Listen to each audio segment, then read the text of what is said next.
Fantine, page 59.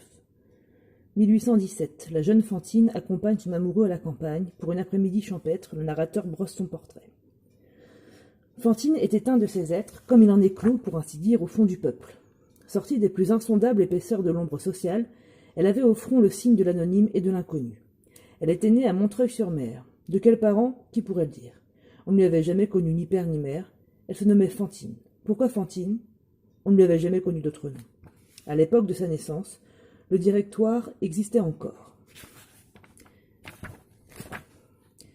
Elle n'avait pas de famille, point de nom de baptême, l'église n'était plus là. Elle s'appela comme il plut au premier passant qui la rencontra toute petite, allant pieds nus dans la rue. Elle reçut un nom, comme elle recevait l'eau dénuée sur son front quand il pleuvait. On l'appela la petite Fantine, personne n'en savait davantage. Cette créature humaine était venue dans la vie comme cela. À 10 ans, Fantine quitta la ville et s'alla mettre en service chez des fermiers aux environs. À 15 ans, elle vint à Paris chercher fortune.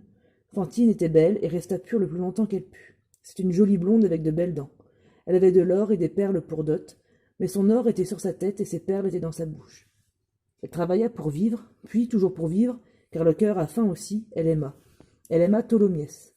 Amourette pour lui, passion pour elle. Bien qu'elle ne soit qu'une aventure pour Tholomyès, Fantine ne parvient pas à le quitter et se donne à lui. Il finit par l'abandonner en la laissant seule avec leur enfant.